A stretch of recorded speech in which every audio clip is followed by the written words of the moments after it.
Got to start off with a story from Old Man Cormac. Old man Cormac. Well, my my hammies hurt. my hammies is yelling and screaming. They're no. Yesterday is almost everybody that I seem to know who's celebrating their Father's Day celebrates it by going out and doing yard work. I was there. I did that too. Oh Exactly. man, I did a lot of yard work. You got a lot of yard to do some work. We have. I was sore afterward. So the great thing about the previous owner, and great thing is subjective term here, but is the fact that they decided to, in the front yard, rather than do mulch, they used rock. And it's not, it's did they put down weed abatement below the rock, said rock? Not, if they did, maybe about a decade ago, and it's deteriorated. It's all gone. And, yeah, right. But I mean, we're talking about like rock. It's like Capital rock. R, rock. It's rock you don't want to walk across. And it's not like our neighbors got rock, but they've got like this almost, I don't know, reddish kind of like lava rock type thing, like a pumice stone type deal. Yeah. And so theirs is easy to move and all this other stuff. No, I mean, we don't really want the rock in our front yard, but right now it's just like, yeah, we've been here a year. What do we want to do with this thing? It's just like, give it another year. Yeah. Kick that can down the road. We'll be here a while. We'll keep kicking it down the road for a little bit longer. So I was like all hunched over yesterday, pulling weeds out from between all of the rocks. And then I decided that today was the day to say, hey, why don't you, after a long day of, and walking around Ford Field yesterday and just like doing a lot of walking, a lot of stairs and all this other stuff yesterday, I decided this morning was a good day to try to go from 0 to breaking some all-time record of being on the rowing machine. So it's just like, like, hey, I haven't done the rowing machine in like forever. Why don't I just go and get on it? Do a marathon. Exactly. Yeah. Do it for an hour. And then I did that once on a mountain bike. It had been a decade of no mountain biking. I'm like, I'm going to go to the top of this mountain. I threw up at the top of said mountain. Yeah, for sure. There you go. There you go. Exactly. So it's just I made it though. You're like, why? Yeah. I used to be able to do this just fine. Now won't be any different. Yeah. Yeah. My body feels fine, What does age matter? No. It doesn't even cross your mind because you're still the same person you always were. You're not getting older, right? You were in denial for sure. Oh yeah. Oh man. Now my Achilles are burning. My hamstrings are burning. I'm sure tomorrow something else that I didn't discover that I had as part of my anatomy is going to be burning as well. Whoa now. Hey. Well, so come on now. This whole getting older thing, I think I could pretty much speak for everyone in most circumstances and say, don't do it. Right? Yeah, this is not something that you don't do old. Yeah. Don't get old. Just don't get old. Okay. Yeah. I had a mishap over the weekend and I guess I should come clean about it. You may be able to see if you're watching this on YouTube. You see this little, yes. Well, I don't know, the Harry Potter scar that I have now on my forehead. Well, any guesses? At first I was wondering, hey, did I just not notice that was a scar from, you remember? Because for some reason, just the other day, I guess because I was like looking for a used mountain bike. And so then for some reason, since my search on my Google search was about used mountain bikes, it came up, Instagram wanted to show me every like mountain bike fiasco that happened. And for some reason that took me back to your mountain bike fiasco, which was this is nowhere near as bad as that was, right? Yeah. So this did not happen on a bike. This did not happen during yard work. This happened completing phase 2 of construction at the Troxel HQ. which I'm happy to say phase 2 is done. We got the apartment finished. We got father-in-law moved in, but like final touches up on a ladder on the curtain rod, trying to reuse the old curtain rod for a new purpose, like the old drape style, pull the cable curtains, and trying like, oh, maybe we can get all that junk out of there and just use it as like a regular curtain rod. So I'm like trying to pry this one thing off with a screwdriver, a flat tip screwdriver. I literally like stabbed myself in the forehead with a flat tip screwdriver when it slipped off of the metal. Oh, terrible, man. Well done. Yeah. I mean, bullseye.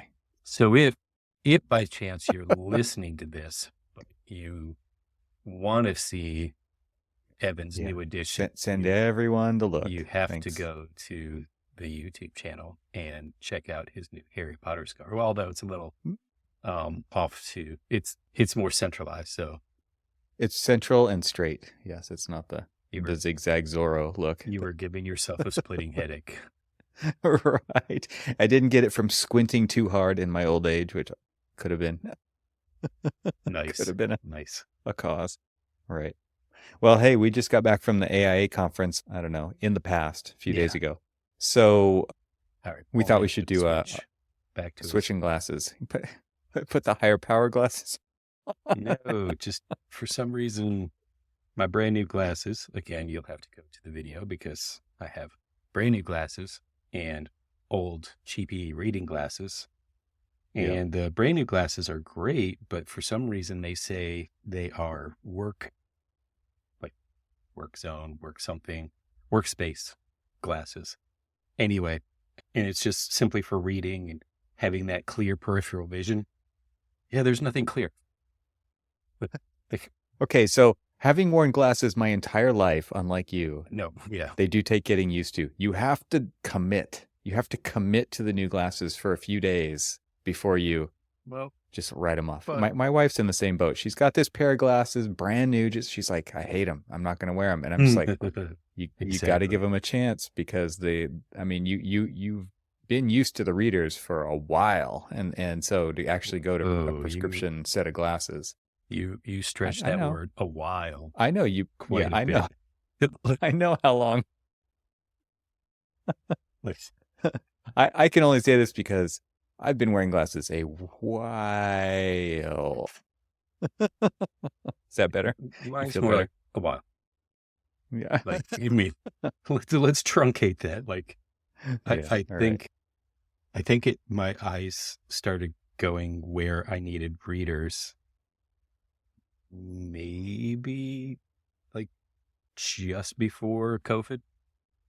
Yeah, you're pretty lucky, man. I mean, I remember you wearing them like during the tenure of this podcast, and that's quite a bit shorter than even the tenure of this podcast. I think it was the New York AIA convention. Since we're about to talk about the AIA convention, it was the It was the New York AIA convention where I actually saw a pair of readers that I liked and bought them as like, I'm going to commit to buying a pair of readers at you and I were at one of the art museums. I can't remember which one. And I was just like, ooh, those are cool. And bought those. And that was like the first official time that I accepted the fact that I needed readers in public. Well, how long was it between the purchase and the actual wearing? I actually literally started wearing them. Like, you just went straight to it. I went straight to them because I guess another thing is that, so those first pair that I bought were Wayfarer style, and I've pretty much bought Wayfarer style ever since. And these are, I should give these to you for your new Harry Potter scar. They're more rounded glasses, and they are more rounded, and I have to get used to that as well. Yeah. It's a different style. I wanted to get some Archie specs. Yeah, you did it. Look at you. And they're green, transparent. They're weird. A little bit weird is nice. It's a good trait for architectural glasses. Absolutely nothing about me says weird. Oh, wait. Sorry. Oh, wait. Back that up. Rewind. Who are we talking about? Yeah. Redo those. everything about me screams weird. So yeah.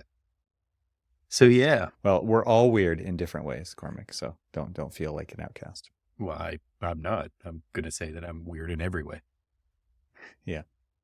Well, we just, like we said, we were in San Francisco for many days, and the San Francisco AIA conference, another, I would say, successful Oh conference yeah. Yeah. weather-wise. Somebody Weather. actually said every time I go to an AIA conference, the weather's bad. I'm like, what are you talking about? Like, Let's I see. can't even remember a I bad don't weather AIA conference.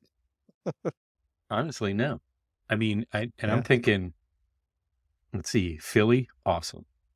Hmm. Atlanta, great weather, but it's Atlanta. New It was hot. York. We skipped Yeah. out on Orlando. I didn't go to Right. the last Chicago one. DC was great weather. I'm just like rattling off like all of the ones that I can remember. Well, Vegas was the great. last Chicago one, which is the most recent one, Yeah. last year was great. We went Oh on that yeah, yeah, yeah. riverboat tour, Oh, and it that was was fantastic. incredible weather. Yeah, it was Yeah. like absolutely beautiful. Right. So I So don't know what they were talking about, and I thought San Francisco was great. I mean, there was the nothing to what complain was about. it? The last day, like when I was driving you to the airport in Chicago, Hmm. it started to rain. That was literally Which it. was So like, I which mean, was fine. everybody was Yeah. leaving, right? So Right. Yeah. I honestly can't think of one. I mean, Florida's Florida, so you're going to get Florida weather. So I honestly, maybe if that was like the only one they were at and didn't expect that in the middle of the afternoon in Central Florida, it was not going to rain. Well, guess what? Yeah. It's Central Florida. It's going to rain. Like clockwork, Yep. you can literally set your watch to it and it'll rain, but it'll only rain for like maybe 15 minutes and then it'll be perfect weather. That's usually the time you go to Disney and then like line up properly at the lines and everybody flocks to I'm doing a PSA for Disney now for some reason. I think the PSA for Disney is go to Disney and stand in a line. That's what it sounds like. Go to Or many Disney, lines. go to Disney, ride all of the rides that aren't packed. And then the ones that you really want to ride, wait till around 5 in the afternoon. This is, again, Central Florida. It's going to start getting really dark. It's going to get stormy. It's going to rain. Heavy rain, too, for all of about 15 minutes.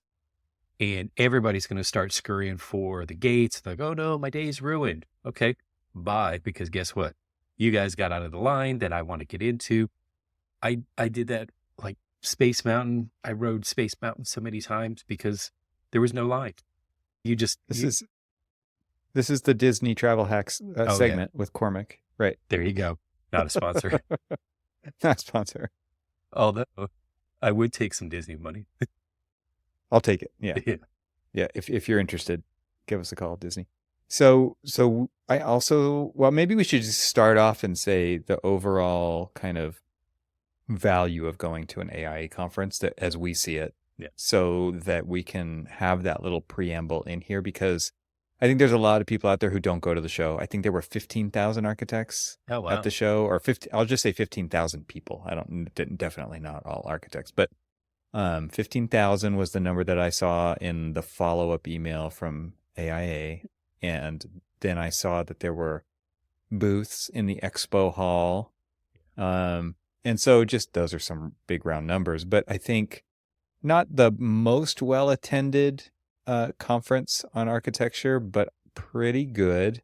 And it felt like there was a lot of architects descending on San Francisco all at one time. Yeah. Everybody walking around from Union Square to Moscone had the 823 badge for the most part, and it was very busy. But what are the overall kind of general feeling about why even go to a conference like this from your perspective?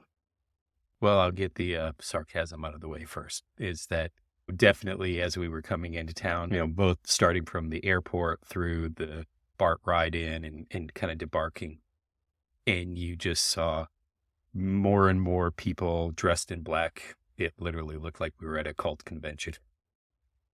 It was just like, yeah. Well, you sent the meme of the the picture of people at a funeral and then the architects on a job walk on a construction site. Yeah. And there was no difference in Dude, the way exactly. that, right.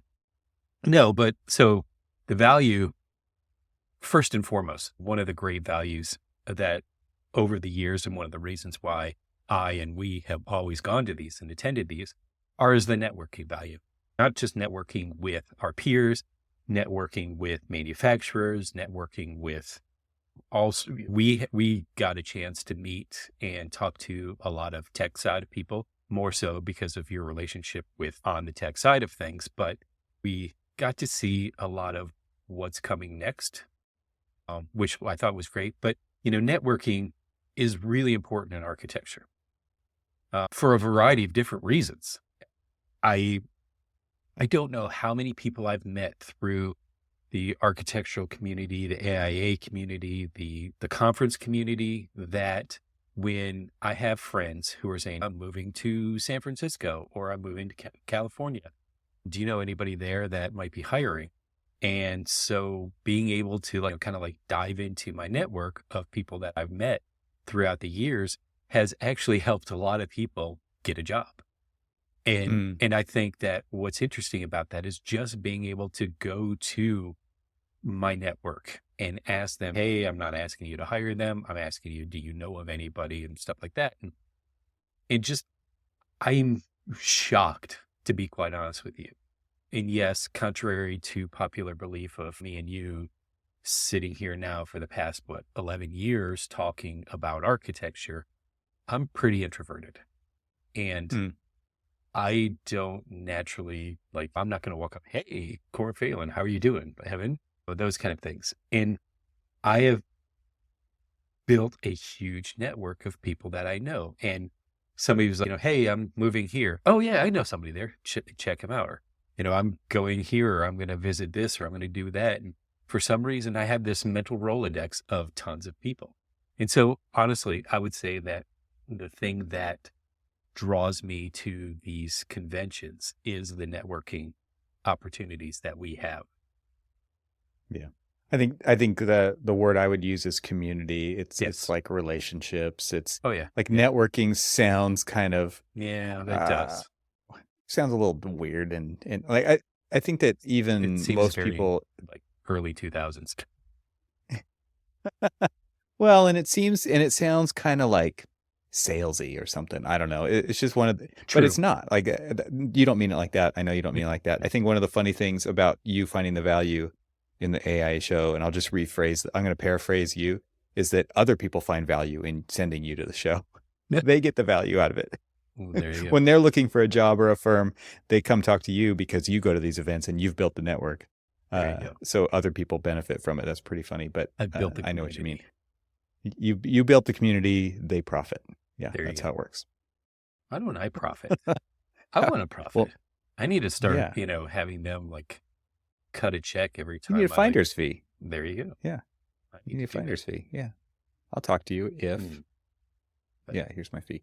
So totally agree on the networking side of things. Again, this year and last year were different than my previous times going, because for me, it was being in one booth the whole time on the expo hall floor at the tech booth. And a lot of people are coming to visit, and a lot of people I was recording the whole time. I did a bunch of interviews for the Peopleverse podcast, which you could look up. And if you want to start watching those episodes come out, just check out and subscribe to Peopleverse. But the idea there was that I'm there because the work that we do at Tech is very much surrounded are in the middle of these two communities of building product manufacturers who are the ones exhibiting in the show, and then the architects who are coming to visit and potentially interact with those people on the show, on the expo hall floor.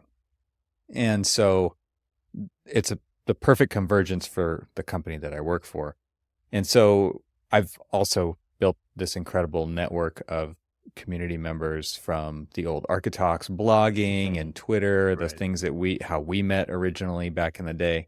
And that's just continued, and it's expanded because people know people, and they make introductions, and people are there. I mean, that to me is the biggest value, is that it's where the people are.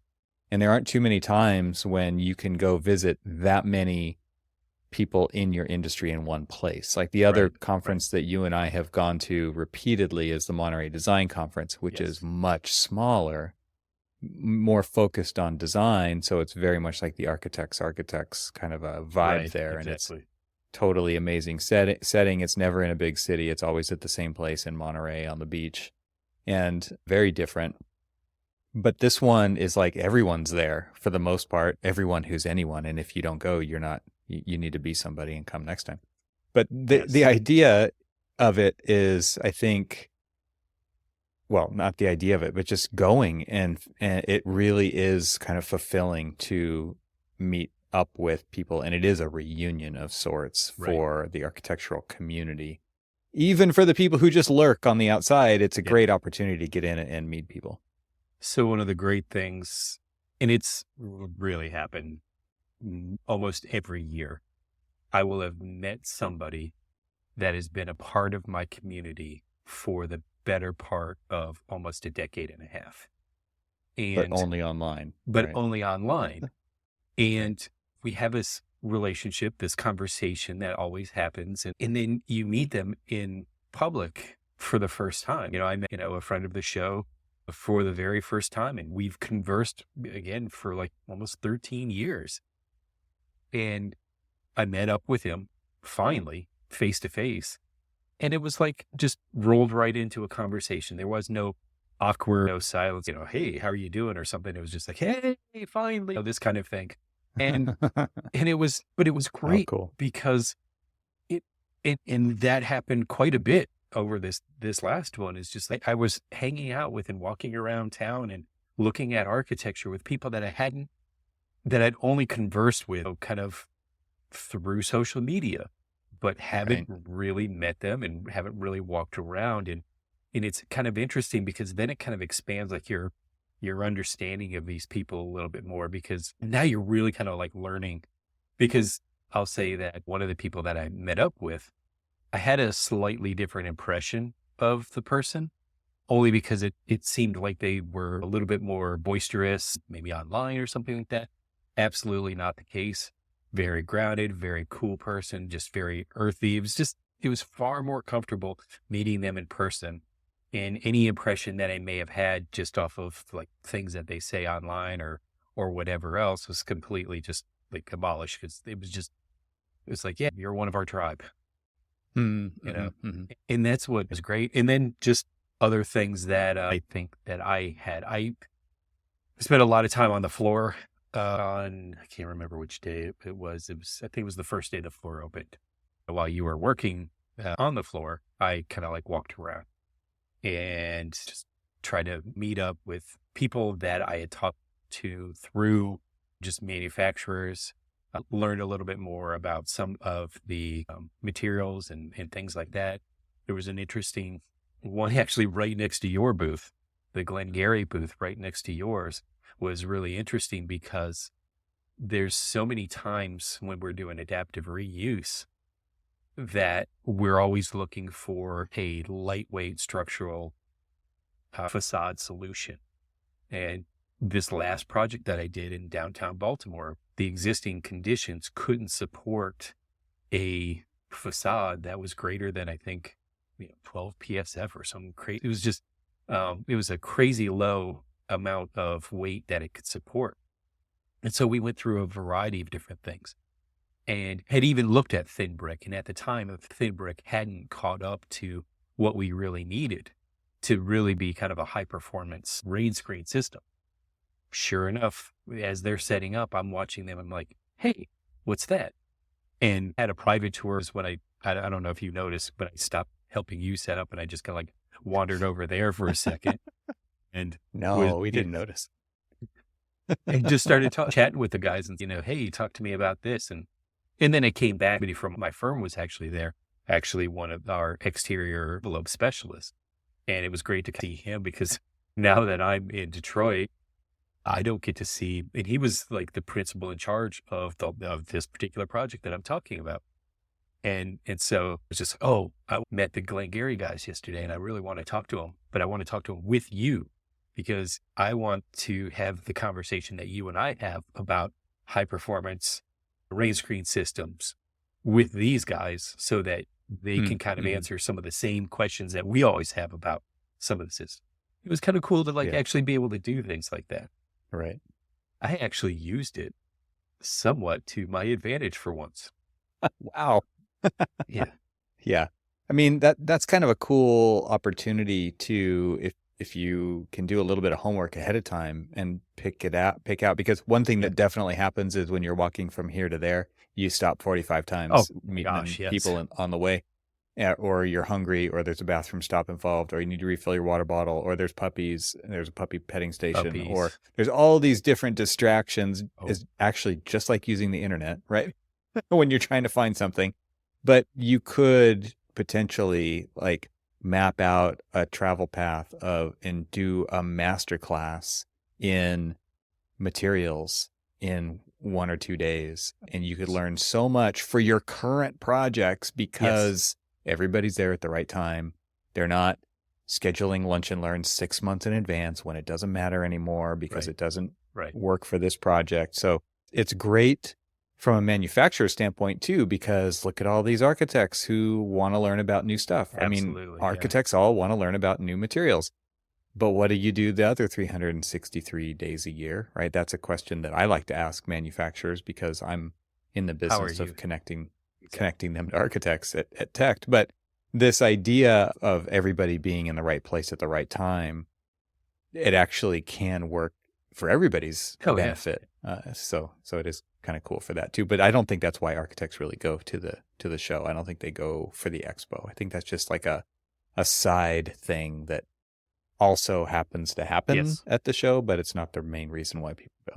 So I will say that I did use the AIA's A23 app, and not only gave me like all of the different things that I'd signed up for, but then you could also map out like what manufacturers you want to see, where their booth is, and it'll kind of give you a little interactive map, which was kind of cool. Mm-hmm. Mm-hmm.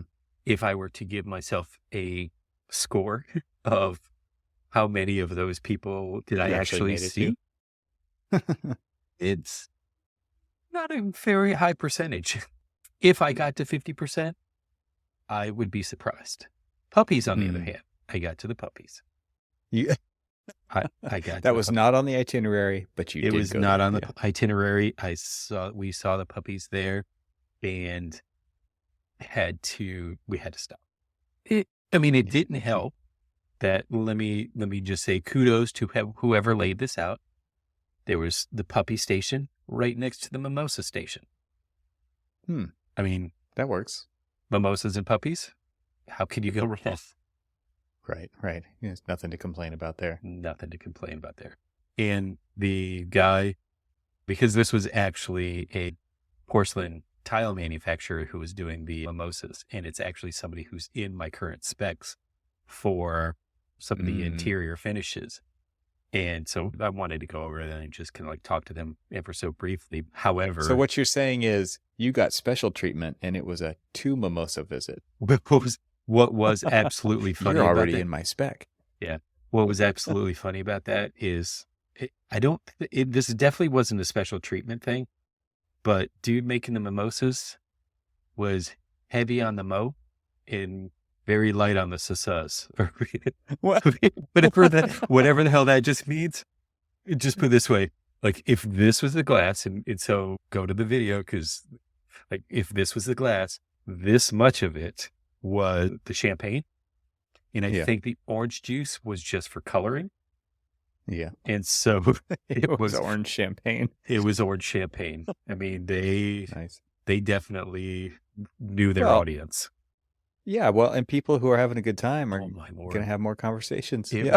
was They're not stupid. so the two longest lines for Yeah. these alcoholic beverages, apparently they knew their audience.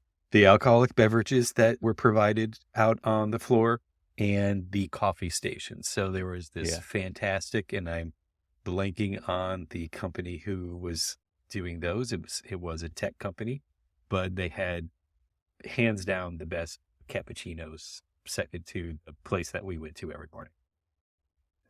Nice. I saw Enscape had a boot they were serving espresso, I think. I'm not sure that was it or not. Thank you. That was it. It was hence. That was it. Yes. Yes. All right. So let's talk about you didn't go to the opening party, but I went to so you talked about something that you got to do that I didn't. You got to actually walk the expo floor, but I got to do something better. No, please. It was $100 though. You didn't pay for it. I didn't pay for it. Yeah. But still, I heard a range of prices. I'm not sure what the pricing actually was. Somebody told me that it was like $165. I'm like, I would have been also heard somebody say it was 35. So I don't know. It was all over the map. Yeah. I would have been out regardless, but it's just like, oh, you have to pay for it. Yeah, I'm out. Yeah, no. Yeah. So it was at what's the name of it? But it's the Renzo building. Let's just call it that. Science Center. Yeah, it's a California Science Center.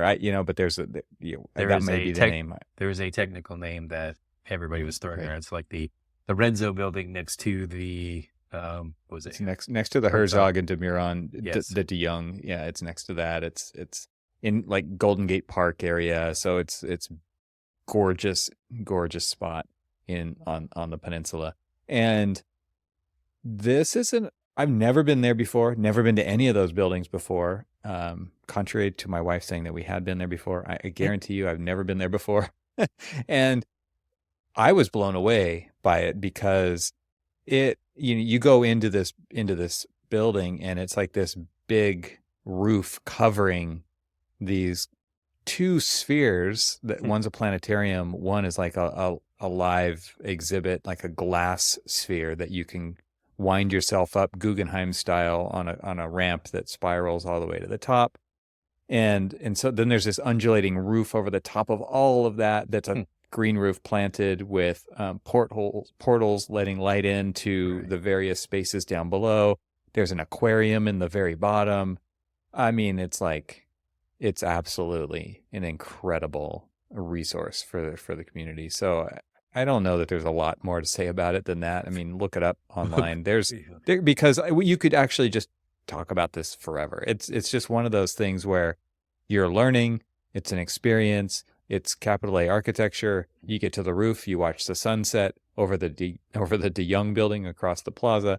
It's like, what again? It's kind of like your what's not to like about this? There's just it's one of those experiences that I thought was absolutely the perfect way to do an opening night reception in a city at an AIA conference. So they picked the right spot. It was really cool.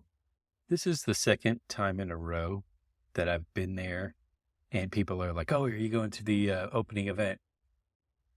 How I was told so many times about things that I was missing that they were going to, and just like, oh, you're not going to that? Like, I didn't know that was a thing.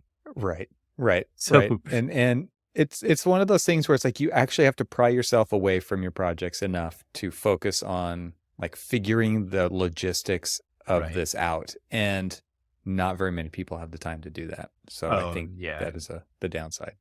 And we always go there, although the last 2 years you've gone under a different capacity, but we typically go there in the capacity of press. And we do these recaps. We talk about the event.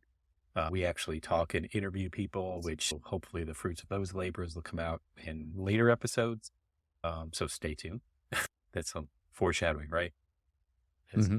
And so I honestly sometimes feel guilty about signing up for anything because of how I'm attending. And so I don't attend, like a lot of times I don't necessarily attend all of these events because I was like getting in there for free. But now I'm learning to myself, it's just like, dude, just go to whatever it is that you go. You'll be paying for it anyway. Membership has its privileges, and so just take care of them. Right. Right. But I will say that probably next time I will plan ahead.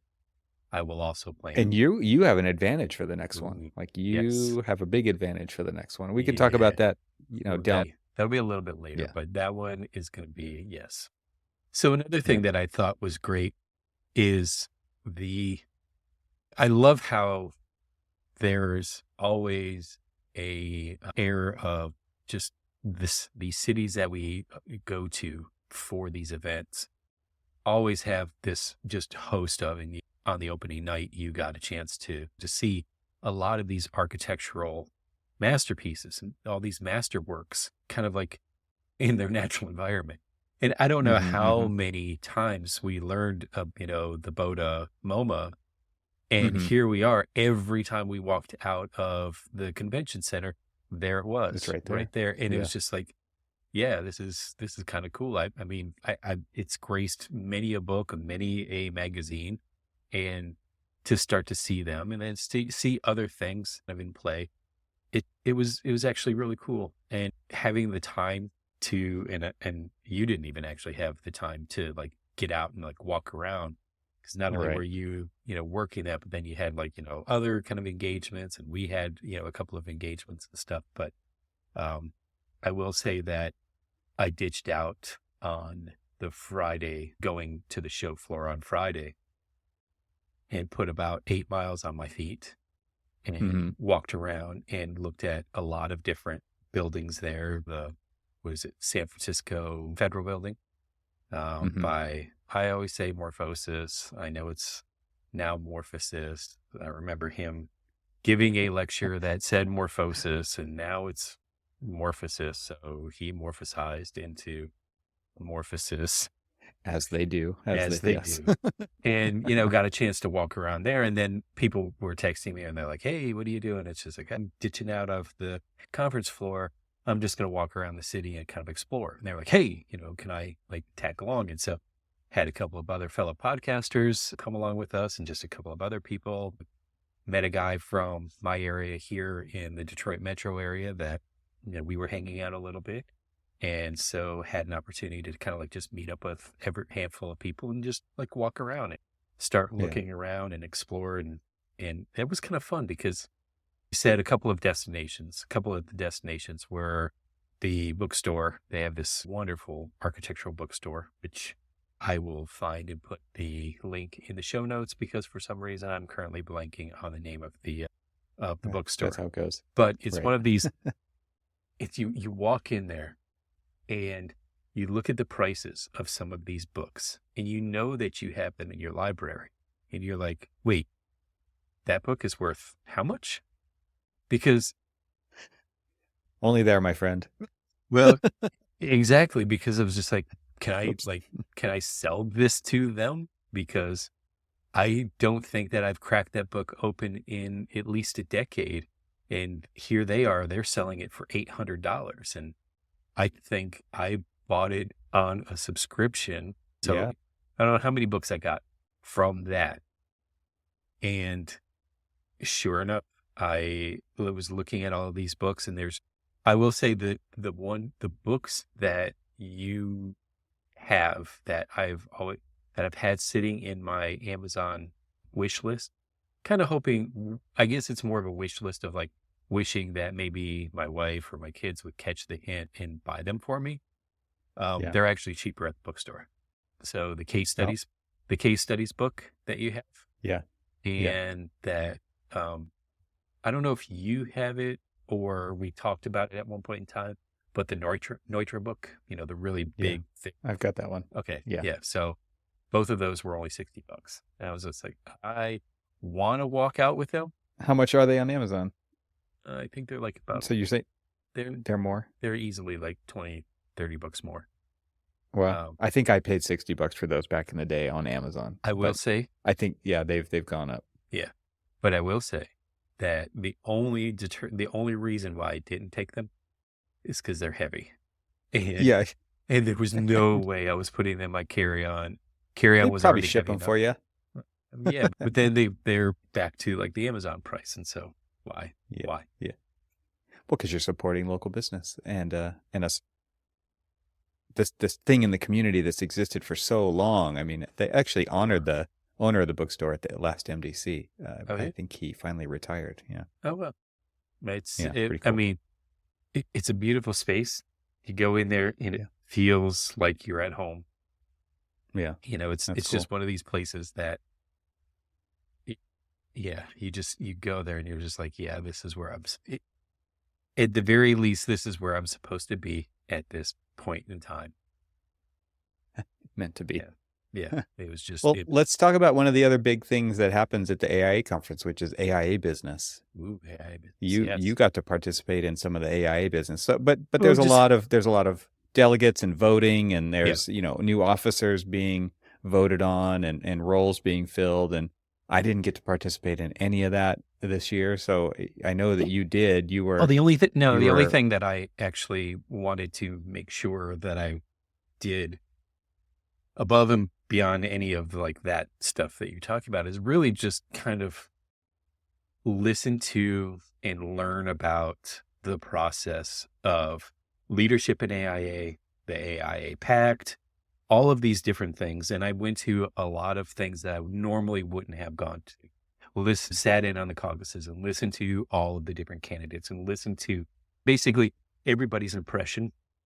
And it was really interesting and really kind of eye-opening to listen to all of the different the candidates, as they're presenting their positions to all of the delegates. And really, there was such this interesting difference between all of the different people who are running for the at-large positions, for people who are running for the presidency, really kind of learning about, and I've done this a couple of times. I swear I probably never paid attention in the past, but really starting to get more interested in what really does. And I think it was because of my involvement with AIA Maryland, working on the legislative committee, listening to that over the course of the past couple of years prior to, moving and really just saying, okay, because we sit there and we always talk about what does AIA do and what does AIA do for us, right? And 9 times out of 10, most people are just like, oh, I don't really. Even some of the candidates were a little like, it's hard to explain, but some of the candidates were basically sitting there saying, oh, well, if you don't really think that the AIA does anything for you. And it was more like they were knocking the positions that they were running for. I'm like, they were kind of piling on to the comments that were coming from the audience. Yeah. They were. And so what was very interesting about that is just though there were so many different people who were like, I hear you. Some of your biggest concerns are the fees for both your AIA membership dues and the fees to, come to this conference. And so first of all, people had already made peace with the fact, the fees to come to that conference were, relatively high, and because they were there, right? They were listening. Sometimes for like the delegates, sometimes the local chapters pay for them to go, and because they're part of the voting membership or things like that. And then sometimes people just go for whatever. The people who really had a good answer to all of that were the people who ultimately ended up winning the positions. And one of them happened to be a recent interviewee that we didn't get a chance to actually talk to her, Evelyn Lee, her candidacy for the president of AIA. But right. I sat down and I listened to her platform because finally I got an opportunity to listen to her platform. And if there isn't one person who cares more about the AIA and like the direction and the future of the profession that was a candidate, they weren't on the stage. None of them ever came to the stage because she laid out. And the interesting thing is that all these people who were talking about, yeah, we hear you about your concerns about the fees, about both the membership fees, your membership dues, as well as the fees to go to a conference. And she basically laid it out. It was just like, it's based off of the value that you get out of both your membership fees as well as your attendance to these conferences. And it laid it out in a way to make people understand that, hey, if you want more value, then you need to demand more value.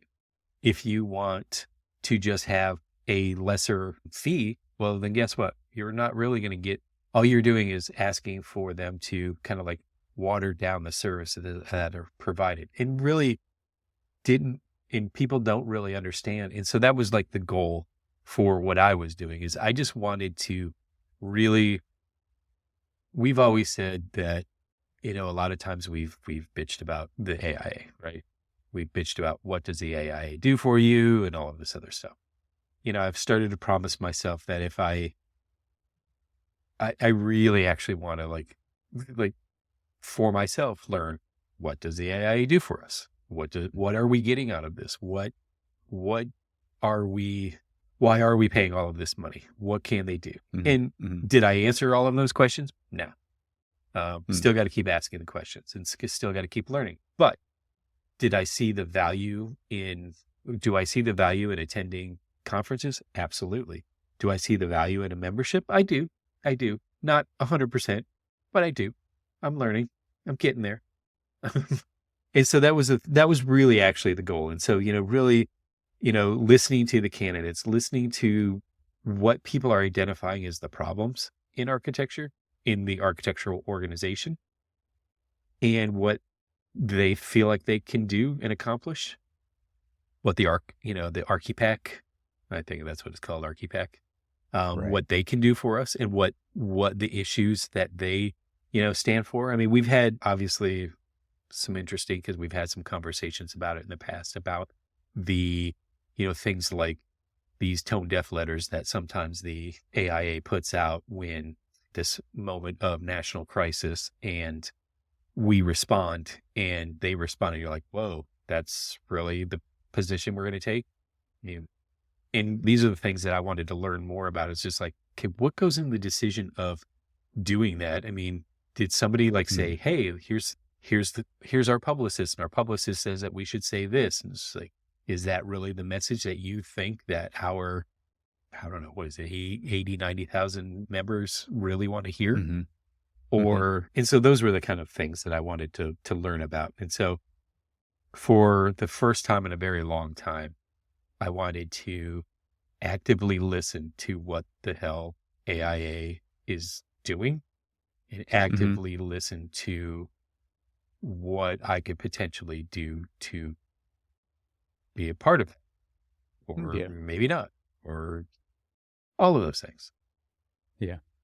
Well, and congrats to Evelyn, who won absolutely. the vote. And I think what's interesting to me from that point of view, just thinking about it at the bigger picture, is that Evelyn is architecture adjacent. She has been for quite a while now. So what that means is she works for Slack. She doesn't work in an architectural firm or office.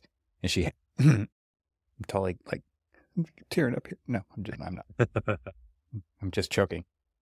She's outside of architecture, and she brings a different perspective. And I'm in the same boat, or I'm in a similar boat, where I've left the profession, and that's in kind of weird way to say it, but I am now working, what I say is I'm working on the profession instead of in the profession. Right. And I think Evelyn kind of thinks about it similarly, where she wants to make an impact for the future. We do think that the future of this profession deserves to exist in the future, and it needs to exist better.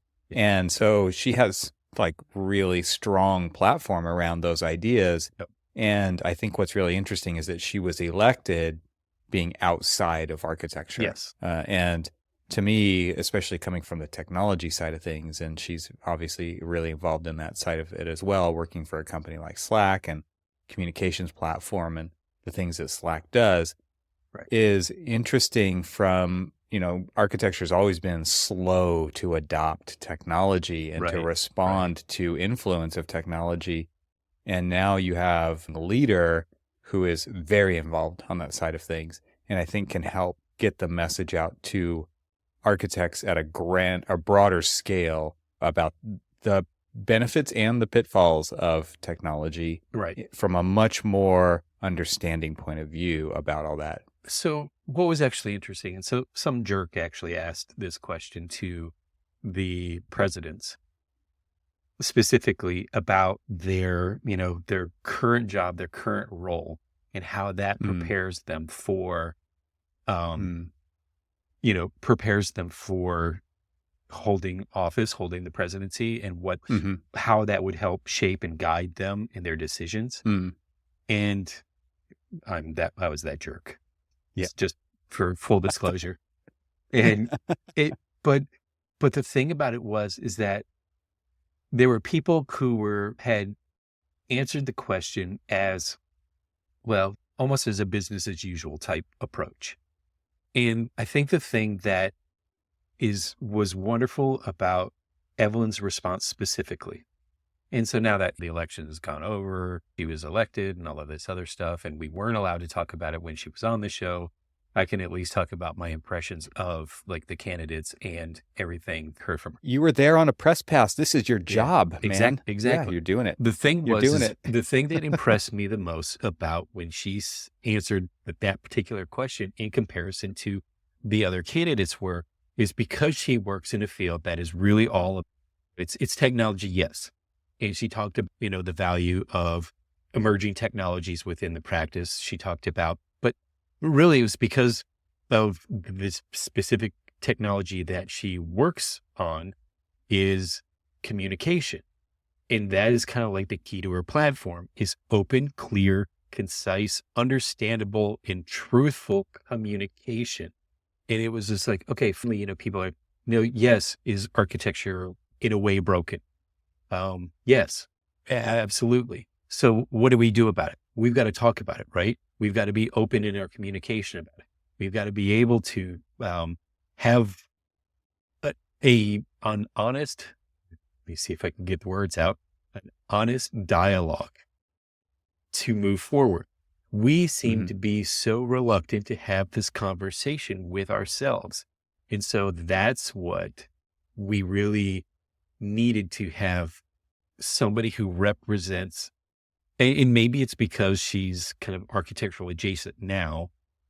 Now she's not, she's pulled right back into the fold of things, but but being architecture adjacent, she got to step back and see how other people like tech, specifically tech, because that's like the emerging efforts of where the world is going to, right? It's tech-based this, tech-based that.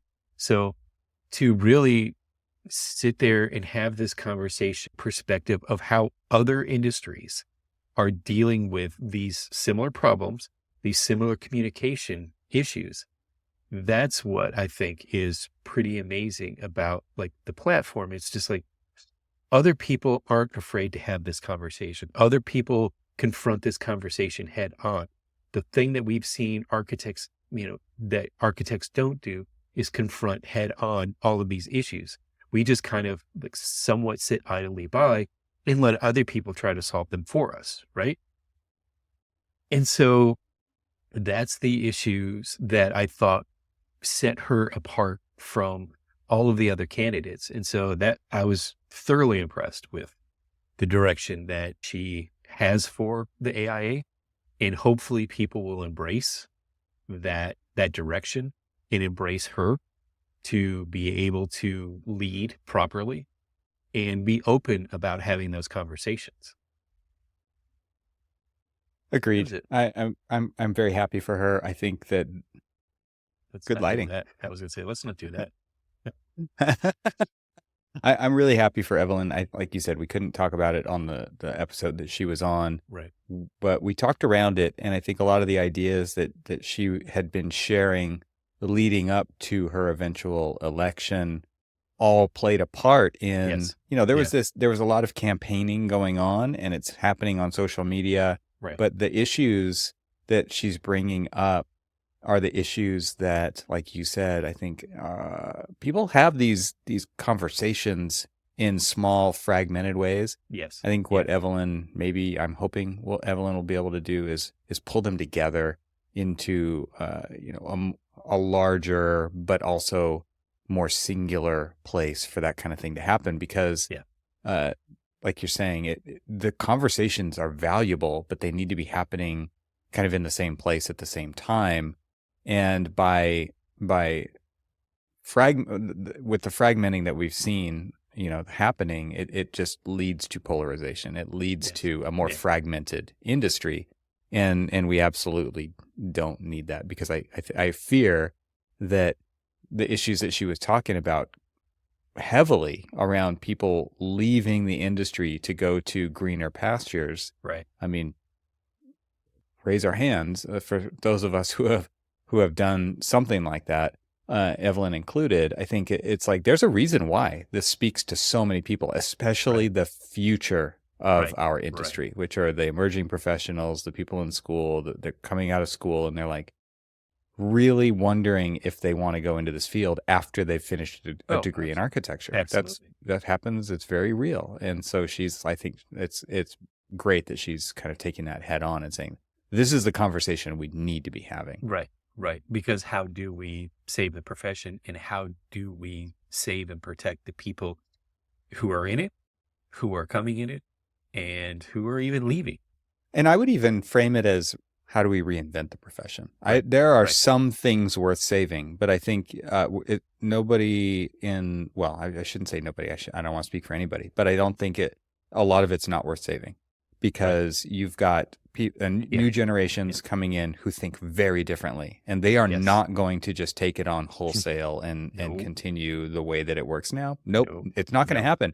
Can we just be real about that and say, Exactly. look, how are we going to redefine this like Madonna would with a new album? And just say, like, we need reinvention. We Right. need to reinvent architecture for the next generations. What could that look like? We're designers. We should really be able to figure this out Exactly. and apply this to ourselves.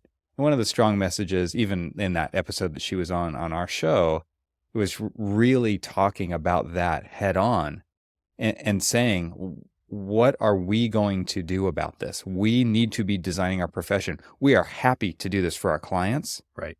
every day of the week. Right. Can we actually do it for ourselves? Of course we can, but will we? I think is the bigger question. Exactly. And I would encourage people to go and look her up on LinkedIn, because now that the election's over with, you can have a little bit more free conversation about it. And a lot of her more recent posts have been conversations about the platform that she ran on, the conversations that we need to have, kind of some real issues, even bulletized. It's like, here are the things that we need to have conversations about. And they're really interesting, and they're really engaging, and thankfully people are engaging in the conversation. Yeah. I would encourage more people to go and have that conversation, whether it's with her, with us, with anybody. Have those conversations. Have those conversations with your own firm. Take a look at what is going to be the makeup of the future. What conversations will lead you around that future. Speaking of the future, I do want to kind of like change tack for just a second. And one of the things that I really found interesting in a lot of the tech-based booths that I visited, Enscape, we talked about, SketchUp. We talked to, I'm just trying to go through my memory bank of like, who did I visit, that I wasn't even with you on. In every single one of them, what is their future? AI. AI is their future.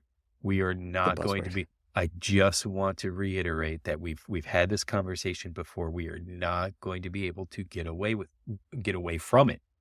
And so if we're not going to be able to get away from it, which is fine, we're not going to, but you said it, I could have swore that it was something that you coined, and maybe it was, and maybe other people. But when I was at an Enscape event right before the show started, and what their offerings are now, and what are going to be some of their offerings in the future, it was quite exciting. And I would encourage everybody to go to Enscape and to their website and really take a look at what the future holds from Enscape. But, they said that is AI going to be replacing architects? No. It's the architects who use AI who will be replacing architects. And I hear that more and more. First time I heard it was from you. So I honestly... You didn't hear it from me originally, but yeah, I won't take credit for it. But I think I even heard Evelyn say that. So Well, It's but definitely going around. even before that, thankfully, everybody's saying that because Mm. everybody is at least preparing people to make people know that the software that we use will have a component of AI as part of it, whether it's our drafting tools, whether it's our presentation tools. I mean, I've sat there and watched videos and I thought I was pretty good at Photoshop, but I haven't used Photoshop in a while. And so I've been watching these videos of what Photoshop can do and like all of the kind of like AI plugins for The new Photoshop. generative fill stuff. Yeah. Exactly, the new generative fill stuff. And so, of course, what am I going to do? Open up Photoshop and I'm going to start taking a look at it. And I'm like blown away. It was like, where was this when I was working on a deadline and I spent most of my time having to Oh cut man. out like a background so that I could create some new sky or something like that. The things that we wish we had back in the day that are now coming, I'm just thoroughly impressed with where we're going. And I know that people are afraid of it. I think everybody's afraid because it's going to replace us. It's not Mm. going to replace, it's not going to replace the value of us. It's going to replace the things that we do that we hate doing. That's what it's going to replace. If you do boring shit, it will replace you. Yeah. Okay. You said it far more succinctly than I did. But yes, that. I mean, if you do the mundane stuff that it can do in 3 seconds, that takes you hours to do. Yeah. Yeah. I Bye bye. Now I will say it was because of you, but you I had given you an email that was written and distributed, and I was just like, pretty sure there's a better way to write this or handle this. And you threw it into Chat GPT and basically, very similar prompts, very similar tone, but whatever other prompts that you had put in there made it actually sound far better. It was like, if I'm going to deliver bad news, what is the best, what is the easier way for me to deliver that bad news? And sure enough, I've gotten a couple of other emails that I've kind of like, run through there just as like, how would you respond to this? Give you a couple of prompts of, I want it to be stern, firm, but kind of like, What's the difference between stern and firm? stern. I don't know. I just started, I honestly just started throwing in a bunch of words that basically said, stand firm with the tone of your original email, at least kind of like be open to listening to them, even though, for lack of a better term, you definitely don't agree with, what they're saying and kind of like the direction that they want to go. And so I'm like, I know how I would respond to it. And sometimes I need somebody else to like proof it, just say, maybe you should do this or maybe you should do that. So I had Chat GPT proof it for me. And I'm like, wow, that sounds like a far better way to respond to it than I was going to, with no colorful word enhancers. That was no, what unnecessary intensifiers. Yeah. Exactly. There you go. Well, overall, great show. Looking forward to next year for sure. Looking forward to it being. No, I'm not looking forward to it being on the East Coast. I have to say, because there were so many of those in a row. I know you are. It was nice watching you suffer in my time zone for once. Actually, the funny thing is that, so I went to bed. So the first night that we were there together, and so I'd gone to bed on West Coast time, but woke up on East Coast time. I'm like, really? Why are you doing this to me, this body? But right. Got wasn't into too bad. It wasn't too bad. Not that big of a deal. But yes, next year we'll be in DC again. And hopefully a lot of the things that are going on construction wise at Smithsonian, one of my firm's clients, so I can say with some level of confidence that a lot of the things that are going on at the Smithsonian's will be done in time. And Nice. they're very exciting changes. We could spend the whole time there. Oh, I could. absolutely. I mean, Yeah. it's almost like, do we extend it? Maybe stay like a whole. You've got family on that. My wife already has said she's not interested in going. So Well, she doesn't have to go to. my family's moving away from there. Yeah, I'm basically going to be shuttling around by you via me. and on your itinerary. So Yeah. we'll have to chat some more about it. But Well, I I'm looking guarantee forward you to it. we're going to be going to the Glenstone, and I guarantee you Oh we're yeah. yeah, exactly. Oh yeah. And I guarantee that we've got to do the Glenstone visit, like not on an architectural tour. Like just, yeah. Yeah, Yeah. yeah, no. We Another. we just have to enjoy it on our own, have our Yeah. own self-guided. It's a wonderful place. And then I'm just looking forward to just being back, and we'll make it. I've already like offered up that I'll be pairing up with a couple of people and giving some like tours and do some like nighttime monument tours and stuff like that. How much Oh, do you charge? I don't charge anything. I need This is to I need to get together with AIA National and tell them that I'm free to do it, but not free to do it. Like well, and their I building's right there too. And oh yeah. I think I heard that their Ooh, remodeling is yes. supposed to be done by then as It's well. yeah, yeah. And that's Cool. that's an exciting change as well. So a lot of it in DC is DC. There's so much to do, so much to see, Too much to do. Yep. too much to do, too much to see, and do an actual conference. Yeah, good luck with that. Good luck. Yeah. I'm not going to sign up for anything. Forget it. I'm just not. It's. I mean that you actually can do that. You actually It, can just go and it not sign up for anything and just let it be it's literally serendipity going to and be social hour for me. That and the fact that yeah. I'm going to probably have to go to the office at least. Maybe I'll go to the office like the week before and just stay there for 2 weeks and conference as well. There you go. See, Very cool. Prior Got it all plan. figured out, man. All right. Well, good chatting with you. Yeah. Talk to you soon. Great show.